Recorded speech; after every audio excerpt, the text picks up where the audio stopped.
Welcome to another episode of Unscripted. I'm your host, Kelly Cardenas, and think of these words right here. Love, faithfulness, insight, wisdom, discernment, graciousness, prudence, patience, self-control, and commitment. Imagine if we just sat in those words for a couple seconds. And I'll say it again. Love, faithfulness, insight, prudence, patience, self-control, commitment. When we look at those words, it would cause us to slow down, for us to enjoy that moment, enjoy the fact that God made us exactly perfect for the exact right moment where we're at, and that if he needed us someplace else, he would have us there. Well, this journey through Proverbs has been incredible. The corresponding proverb, the corresponding day, 3,000-year-old wisdom that is applicable more than ever in our relationships, our business, and our life, and especially in our leadership culture and systems. Proverbs 16, unscripted. Let's get it.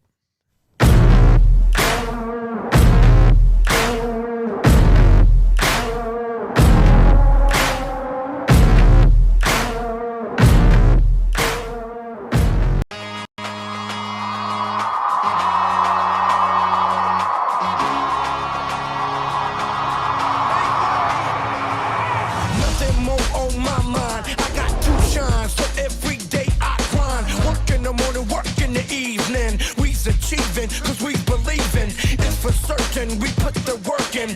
We ain't stopped just because it's hurting right before your eyes. So it's coming to no surprise. The takeover is televised over and over and over again. Make no mistake, we continue to win. Defeat never known, cause I will not lose. They wanna mimic my moves, but can't walk in my shoes.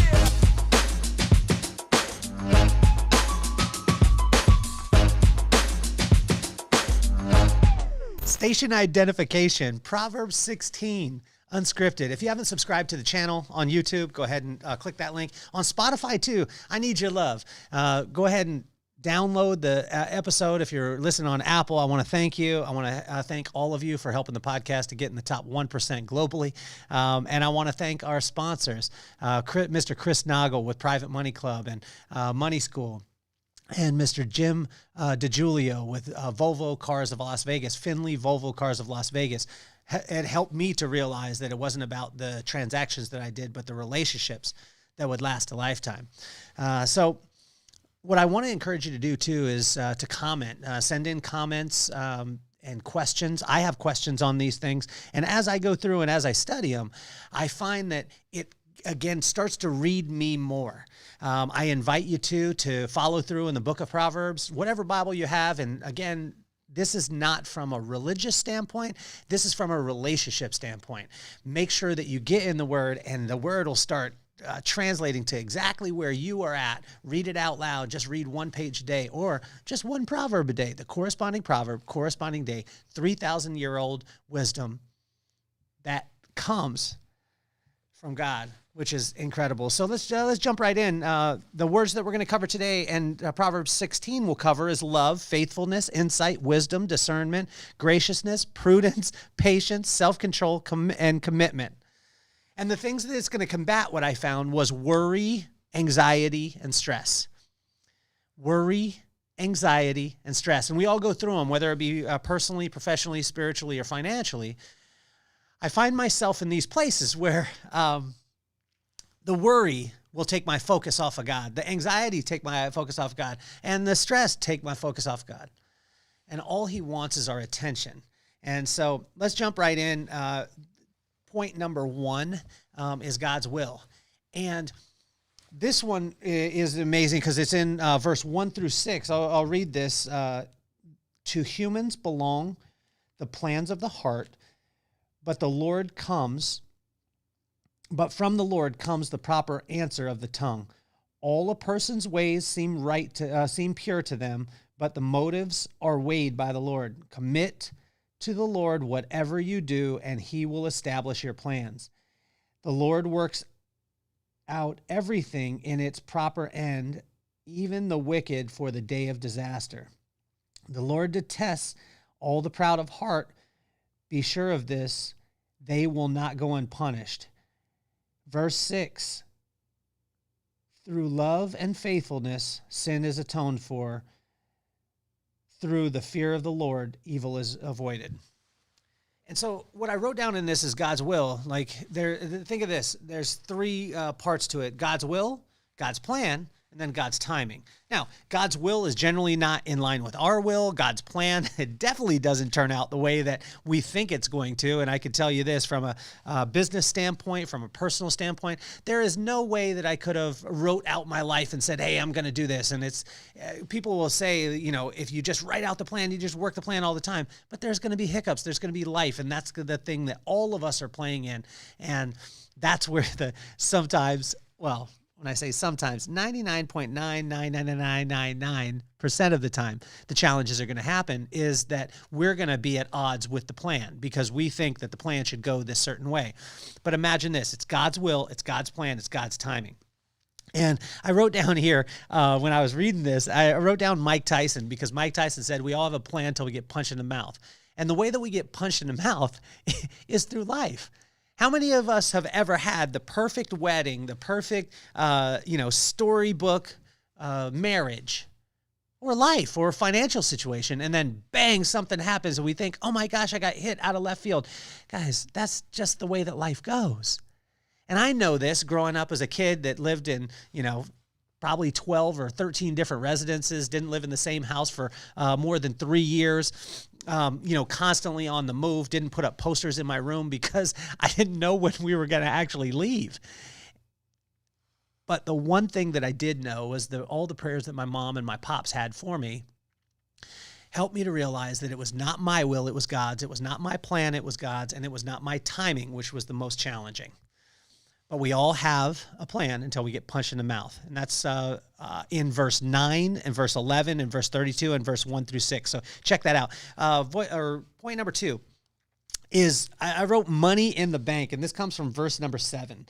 Verse number 7, it says, when the Lord takes pleasure in anyone's way, he causes their enemies to make peace with them.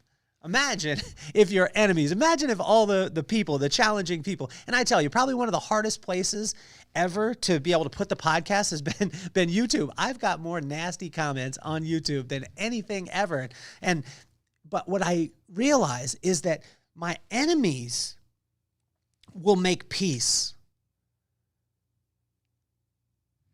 if I simply give it up to God's will, God's plan, and God's timing. So in verse 7, when God is on your side, and I put ...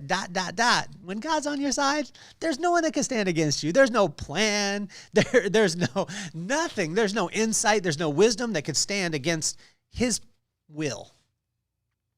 So the cool thing is all we have to do, I used to feel this way protected because I had 2 big brothers and especially a big brother named Rob. And if I had a challenge, I'd just run to Rob. Imagine you could do that to God. You could run to him and make sure that you're in line with his will. How do we get in line with his will? We just fear him. We respect him. And when we respect him, he gives us wisdom. And that wisdom will help us to understand knowledge, and it'll give us understanding. It'll give us insight. It'll give us discernment. It'll give us discipline. It'll give us strength, and it'll take us right back to the fear of him or the respect of him. And then that way we're giving it up to his will. And then with his will moving, then he's going to work the plan, and we're going to walk right through it. And then you know what? It's going to be on his timing. Always his timing. Point number 3 is do the right thing for the right reasons, and the right things will happen. Now, imagine this. There is no rule against that. Doing the right thing for the right reasons, and the right thing happens. Now, there's time we do the right thing for the wrong reasons. I've done it. Maybe I'm the only one. But imagine this, when we do the right thing for the right reasons. How do we know it's the right reason? Because we've stayed in communication with God. We've stayed in presence with him.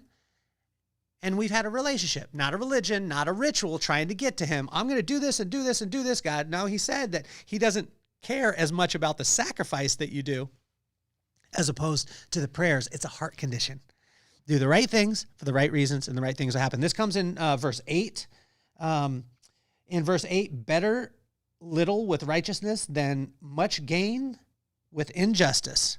Big hat, no cattle, right? And we go back to that and we look at it. And then in verse 19, let's see here. Actually, it's on this page here. So in verse 19 and in verse 25. So in verse 19, better to be lowly in spirit along with the oppressed than to share the plunder with the proud. In verse 25, it says, there is a way that appears to be right, but in the end, it leads to death. Think of that. How many times have you ever tried to justify? Like, when I say you, me, when have I ever tried to justify? Yeah, I know exactly the right thing to do, and I know the right reasons, but I'm like, you know what? Let me try and convince myself. Let me call 5 friends. Let me phone a friend that will tell me something else. So think of this is do the right things for the right reasons. The right things will turn out. So point number 4, get wisdom at all costs. This comes from verse 16. In verse 16, how much better to get wisdom than gold, to get insight rather than silver. It's saying that wisdom is more important than gold, and gold is the standard. Gold's still the standard today. Some of you out there are like, no, it's Bitcoin, but then put Bitcoin in that. Let's see, better to be lowly in spirit. Let's see, verse 16. How much better to get wisdom than Bitcoin? To get insight rather than Ethereum. You could put whatever the gold standard is for you, but imagine this. Imagine if we just seek out wisdom, and wisdom will bring everything anyway. Point number 5 is pride goes before destruction. This is probably one of the hardest ones because I have a ton of pride and I have the tendency to let my ego get involved, and especially when I'm communicating with people, not listening to their side or hearing their perception or perspective, but just wanting to force in mine. This has happened to me over and over again, but it says in verse 18, pride goes before destruction, a haughty spirit before a fall. And think of this, before you go into something, slow down, take a breath, and realize that it's God's will, it's God's plan, and it's got to be on his timing. Point number 6, trust in God's plan. Trust in God's plan, trust in God's plan, trust in God's plan. Verse 20, whoever gives heed to instruction prospers, and blessed is the one who trusts in the Lord. Guys, it's right there. Point number 7 is prudence. Verse number 22, prudence is a fountain of life to the prudent, but folly brings punishment to the fools. I love verses like this because it just says exactly what it means. Prudence is the fountain of life to the prudent, but folly brings punishment to fools. Point number 8 is encourage others. Do this as often as possible. Lift people up. Speak life to them. Speak as much life as you can and make sure that it's got their name, it's got specific things, and encourage someone today. Text message, call, email, whatever it is. When you start encouraging people around you, they start performing at a completely different level. That's in verse 23. 23 and 24, it says, the hearts of the wise make their mouths prudent and their lips promote instruction. Gracious words are a honeycomb, sweet to the soul and healing to the bones. If you want to heal the bones, you want to heal your friends, you want to heal the people around you, your family, encourage them. Encourage them. I don't believe that anyone will ever get spoiled from true encouragement. Point number 9, as we finish up here, is self-control. I wrote, pump the brakes. I have to do this. My brother tells me all the time. I get on the phone with him. I have 50 different ideas, one a day. I have the $1 trillion idea. I have the $1 million idea. I have the $1 billion idea. And he's like, pump the brakes and have the dollar idea. Start with right now, what you have, use your gifts, and stop chasing the rabbit. Stop chasing the shiny things. Have self-control. Just because you could do it doesn't make it your purpose. Watch this. In verse 32, this is my favorite verse out of the whole entire proverb, although there's a bunch of bombs in here. Better a patient person than a warrior, one with self-control than one who takes a city. Pump the brakes, pump the brakes, pump the brakes. As we finish up with Proverbs 16, it's very simple. It's God's will, God's plan, God's timing. Imagine this. Imagine if you just said, you sat down, you said, I'm going to seek him. I'm going to listen to his wisdom. I'm going to act on his instruction, or I'm going to await on his instruction, and I'm going to act in his peace. Let me say it again, and I'll slow it down. Seek him. Listen to his wisdom. Wait on his instruction and act in his peace. When will that peace come? When you simply commune with him and you get to a point where you realize, and this is a tough thing, even at the ripe old age of 48, the challenging thing is I know I can make all the plans in the world. I can try and will things into be. I could try and work on my time frame. But when I realize that it's God's will, that it's God's plan, and it's God's timing, I have the tendency to rest back and realize that I'm exactly where I need to be at the exact right time. And if God needed me there, he would have me there. He's big enough. Thank you so much for tuning in for another episode of Unscripted, Proverbs 16. I appreciate you. Make sure that you click the links, that you check out our sponsors, and that you subscribe to the podcast on Spotify, on Apple, and please on YouTube, because my son thinks I'm cooler. I have had an incredible morning with you this morning. Thank you so much for being here. I look forward to seeing you tomorrow. I'm officially off the hot seat. Peace, love, and soul.